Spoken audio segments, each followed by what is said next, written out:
What's going on, guys? Joe, another video. Today's going to be a little bit different. This video is really kind of just for myself, but I figured I'd post it on YouTube in case anyone else would enjoy it. This week, guys, all I'm going to do is post videos really to help me with going through my first ever YCS event. I've never played in an event like this. I've only played like locals once, like over 10 years ago, when I got third place. So this will be my first time, competing competitively other than what you guys have seen me play during the live streams. Against Pat or against you guys, all that kind of good stuff.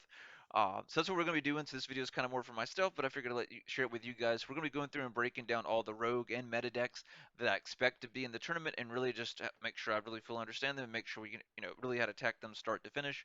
And then basically this week is to brainstorm to learn to what we're going to probably play against and prepare for that. And then next week I'm going to spend all basically deck building and testing, and then I'll have my first event is on the 27th for my VIP event. If you guys like this type of breakdown. So what we're going to do, guys, we're going to go down and break down how to beat Exosister and how Exosister kind of plays start to finish. So you can see we got a checklist here. We're going to go over the best versions. We'll look at the screenshots that we have here in a second. The best tech cards they play and we can. Right, the best stuff they play to use it against us, and the best stuff we can use to play against them. Basically, what they end on as well. It's very important that you know what every deck pretty much particularly ends on, as far as like their standard board or their perfect board. Because if you don't know what they're ending on, things like that, it's very hard for you to, right, especially when you're going into like especially like game two, as far as what you're going to be siding in, siding out, and how you're building your side deck. So it's very important that you know how these decks are playing as far as inboards, and also just why you're comboing through your turns. That's why it's very important. So that's why we want to discuss this. Guys, let's go ahead and dive in. Let's get the party started. So basically, this is the deck list that Ray used against Jesse in the Niagara YCS that he got first place in. So nothing really too different. Basically, just the standard stuff: double Mystic Mine, Necro Valley to really stop tier, then of course Shifter as well. It's really hardcore stop, tier as well, pretty much. So that's basically what this is really. It's really heavy, sided specifically is tier, which it did a good job against tier. Uh, this one was the more recent. What is the YCS Minneapolis Lyric Burner? I think is how you pronounce his name. I watched the DB Grinders video of going through his deck profile, and basically I went through and made these all in Omega, guys. It took a while for me to put all this together here on Omega. Same for Ray's deck as well. I went through, as you can tell, the screenshots pulled from Omega. So I went through and literally made their entire deck, extra deck. I mean, excuse me, their side deck and their extra deck included. So you guys can see literally the full profile that they played in these particular events. Uh, so you can see his list is very similar. You can see he swapped it down to Sophia, and he talks about this in DB Grinder's video as well, that Sophia would just kind of being more of a dead card, and him not liking Sophia. So you can see you'll probably continue to see more people playing Sophia probably at two. Uh, we'll see if they maybe even try and risk it for one, but probably more likely they'll just kind of keep it at two. Tech cards, the standard shifter, evenly. Nothing too crazy here. This one he decided to go more Necro Valley, which makes sense because there's so much tier and there's a heavy tier uh, in that YCS, so that made sense. So that, yeah, I could see why he would definitely want that, and the one Mystic Mine set rotation to bring that out, or Mystic Mine depending on which one ever you need as well. So definitely very good cards and good old evenly to just good old wipe the board. And then of course more remove from play cards. You can see tech cards they're playing here. So let's kind of jump over to. So we looked at the deck list. I've talked a little bit about the deck list. Let's look at specifically. All right, so these are the tech cards that are specifically playing. We talked about the shifter. We looked at Gamma a second ago. There's DD Crow. They're playing Crow as well because Crow allows them to combo with their Exosisters because it's removing a card from out of the graveyard. So the opponent's moving a card out of the graveyard just by using Crow. So they can trigger their Exosisters effects by using DD Crow's effect. So basically it's kind of like an extender. Essentially for them. We already looked at these. We already talked about why they're using Necro Valley, Mystic Mine for obvious reasons. Secret Village as well because right they can use uh, the trap card to bring out the two, or they may just have one left on the field. All of the exceeds are warrior monsters, which is really odd. You figure they'd have at least one that's a spellcaster, right? Maybe they'll eventually get one that is a spellcaster. That in a field spell. They still ain't got a field spell yet, so we'll see. We'll see. Hopefully they'll get something like that because it's a pretty fun deck, and I have all the cards for it. Um, so they've got all of that. So right. So some people I haven't seen anyone really as far as top play Temple of the Kings, but it does let you play activate one of your set trap cards. So really just playing the main trap card, the Vadis, I think is how you pronounce it. So really just playing Vadas and being able to go through and trigger it essentially, especially summon two from the deck. Standard Dark Ruler, standard stuff here. Right, they're just keep people moving play. Right, most decks this format are very heavy graveyard. The only one that's not as heavy is probably Sprite, which is why I think Sprite really is still so good this format. It's still doing top end as well, which is definitely definitely not surprising. So I think Sprite's definitely underrated. So we'll definitely do a good breakdown on Sprite because I expect Sprite to start coming back a little bit stronger than ever. Uh, Ultimate Slayer. So you'll know if they're using Ultimate Slayer, guys, and that's why I love using. We'll look into some of the counter cards that we play here in a second. Like you'll when they see you see stuff like this in their extra deck. This is why I like playing Unicorn or something that lets you kind of look at their extra deck. This way you know if they're playing the Ultimate Slayer, because you'll see cards like this, whether it be the Evil Twin, Wind Pegasus, Garuga, or Intis, right? They're going to be playing something like that to trigger for this, because they get not only this effect, but they're going to trigger these as well. So they're going to plus in some other way, whether it be Disruption, drawing a card, bouncing a card, destroying a card, right? Standard talons for hand traps, or a lot of people playing Bisted stuff, or just tiered Havness effect or Fusion Engrave, right? They can, draw two cards or just steal your card essentially. So we'll get into that in a little bit. So more remove from play. Basically, the whole thing is just really focusing on removing things from replay, and basically just kind of keeping and just doing a few interruptions as far as removing from play with her, and then removing replay with Magnifica. So really just really really interruption. Then the Returna, I think is how you pronounce it. The other trap card let you banish, a card as well. So they really could have up to three banishes. And for most decks, that's it's very crippling, especially if they hit you with the anti-fragrance. I haven't seen too many people doing. A lot of people kind of are. Some people are main decking this, and some people are siding it. Same with the goes in match. So be very careful when you guys are playing against these decks. Just make sure you keep that in mind. You'll know exactly if they're playing anti-fragrance. So make sure you're declaring your phases, so they can't come back and say, hey, you know, you play Duster too soon or you play Lightning Storm. So make sure you're declaring your phase so you don't get caught with that. Um, Goes in right, but just be careful when you're building your boards or just deck building as well. Make sure you have some sort of out, whether it be like yeah, obviously Lightning Storm, Cosmic, something like that. Judgment, usually they side in Judgment later in game two, which you're if you're heavy with Lightning Storms and Duster, so they'll side that in to help kind of protect their trap cards so they can go combo when they need to. Metaverse, just so they can go Mystic Mine or Secret Village or Necro Valley, depending on what they need, and their Heavy Duster to get rid of your back row stuff, like your mine or whatever they may be. All right, so that's cards they basically play to help themselves. These are cards we're playing to beat them.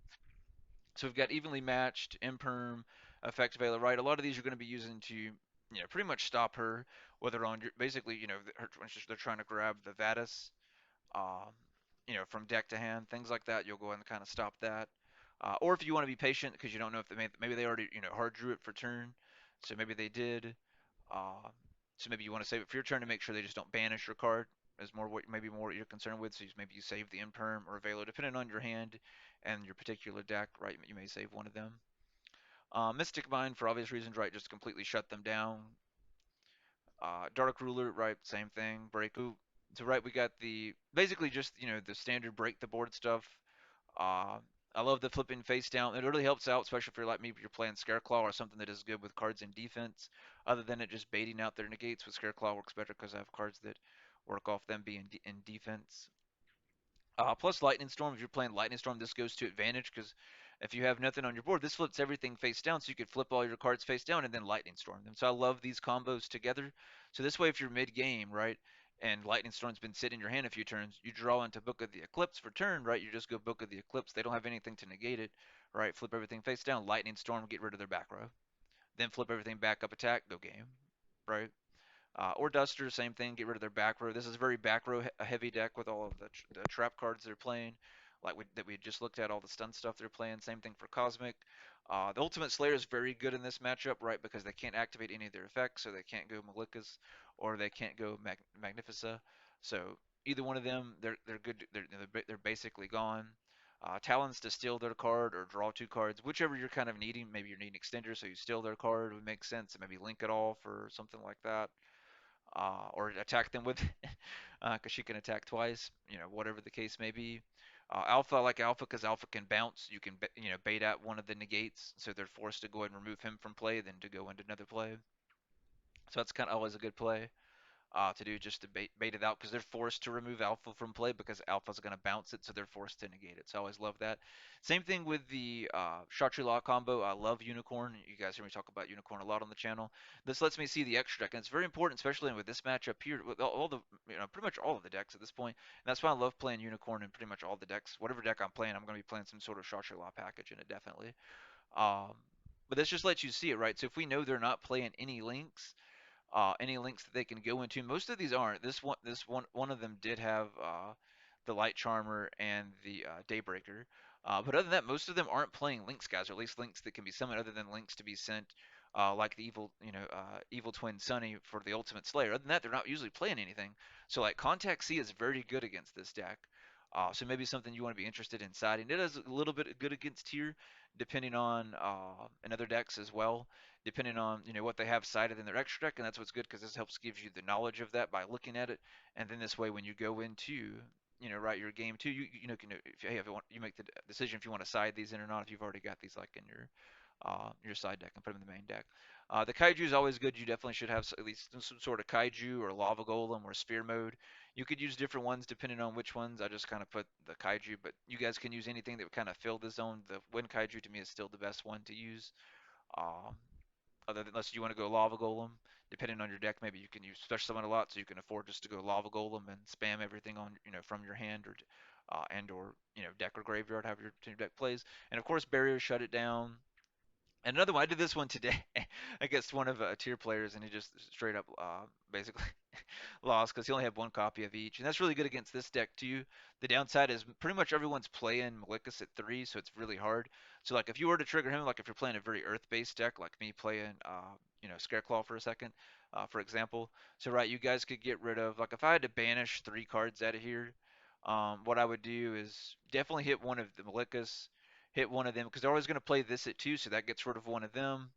Let's say you're potentially going first when you're probably doing this, so you'll get rid of one of them, get rid of one of them. So those two, and then I'd probably go ahead and get rid of Gabrime, I guess is how you pronounce her name, because she's the little effect veiler one. So I would get rid of her. So that way, at least that's one of, because they always play these two at one. That's everyone plays that. These basically everyone plays pretty much the ratio of these the same.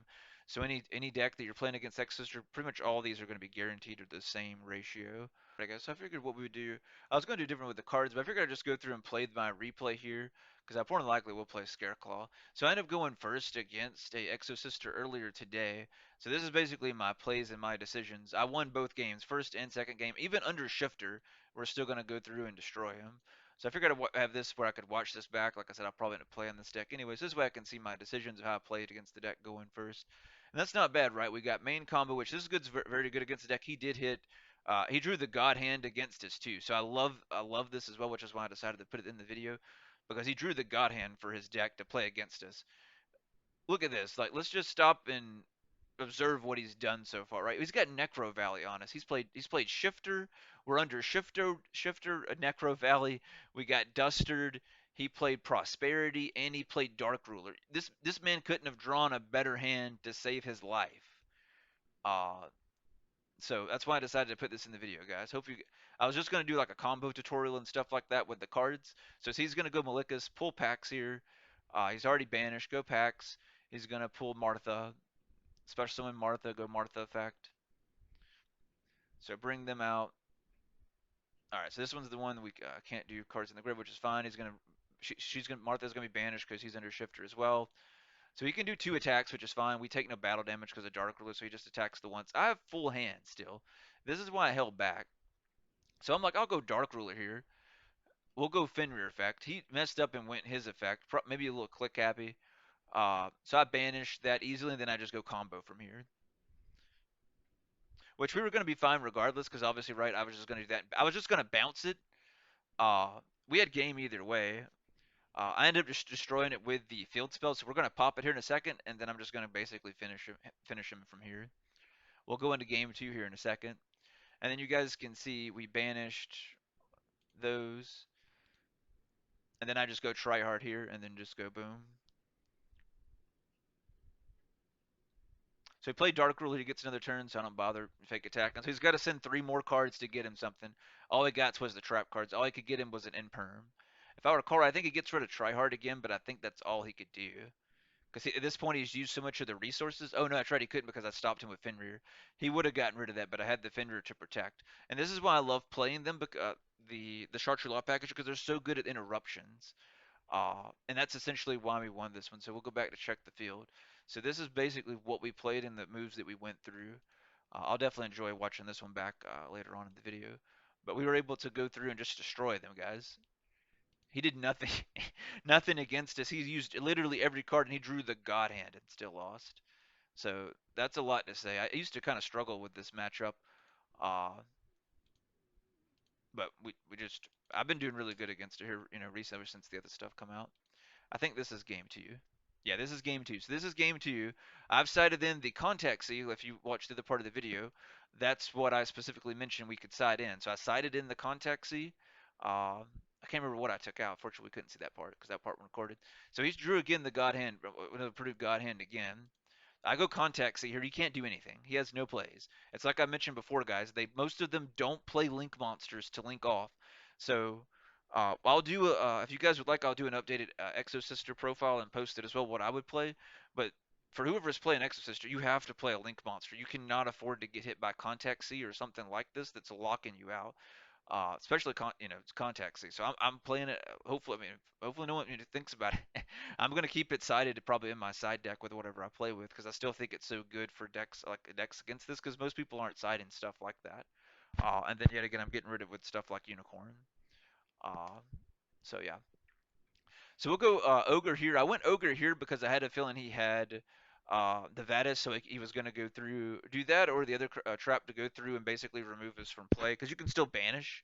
So I figured that's what he was going to do. That's the only reason I went that. If not, I would have went standard Unicorn. But I have the trap anyway, so it doesn't matter. So I'm like, oh, it doesn't matter. Let's go this, bait it out. Right, because in this case here, I want to take the secure play, right? Because I've already got the board dominance. So if he does the trap card, he still can't synchro because excuse me, he can't still exceed because of our contact C that's on the field. So he would be able to banish the ogre, and then what I would do is just go unicorn effect, add birth, activate birth, bring back out ogre. So we would have plus there. So that's the reason I did that, just in case he did just to go banish, just out of spite. He didn't do that, unfortunately, which is fine because we still end up being good, and we still either way we're good because I still have, uh, however you pronounce this, the trap card that I can just play unicorn during his turn. So we're gonna go try. He freaking hits me with Solemn Judgment. Remember, like we talked about before, guys, they side deck Solemn Judgment. He sided in Solemn Judgment definitely because we wrecked him hard and he drew the God Hand. So that's not a surprise. Unfortunately for him, I still have combo. So we're going to go in, basically knock both of them out, banish. We get to look at his top deck since we're attacking and banish a card. Uh, I banish the Vadis because I already know it's the main. They only play 2 in the deck, so I know by banishing one, that's a huge kicker to him. Even if he does get this off the field, which he can attack into me and do exactly that, which is what he ends up doing. He pulls another Solemn Judgment here. He's going to attack into it to crash, take the 1,000, so this way he can make plays, which makes sense. I get it. He had no choice but to. Uh, which is why that combo is so good with the deck, because Tryhard keeps them from attacking, right? So normally he wouldn't be able to do that, but luckily for him, he Solemn Judgment our Tryhard. So he's going to try and make a little bit of a comeback play. He's going to go ahead and banish our Unicorn. Unfortunately, we didn't get a chance to use Unicorn to pull the bird since we played it during his turn, which is the downside. So he's got 2 back row Martha. We have the trap card. I'm just going to go back Unicorn. Trigger Unicorn. I figured he was going to go ahead and remove it from here. It was really what he should have done. That would have been the correct play, was for him to uh, move from play was Unicorn. Granted, I had 3 cards in him, but he needed that gone because if I pull that in Breath, I have too much combos. I'm going to be able to overextend so much. His back rows more than likely aren't going to be able to keep up with me. Unless he had maybe like anti-fragrance or something, but he would have already played it before I did that move, which tells me obviously he didn't have it. So I just use Breath's effect to normal summon Unicorn. He goes in to the brings out the Gremlin. Basically, it's the little negate one, which he negates my Ogre when I go to banish. So I'm fine with that. I'm like, whatever, you're gone. We just do even more damage, and it wasn't even a game, guys. We just straight destroyed them.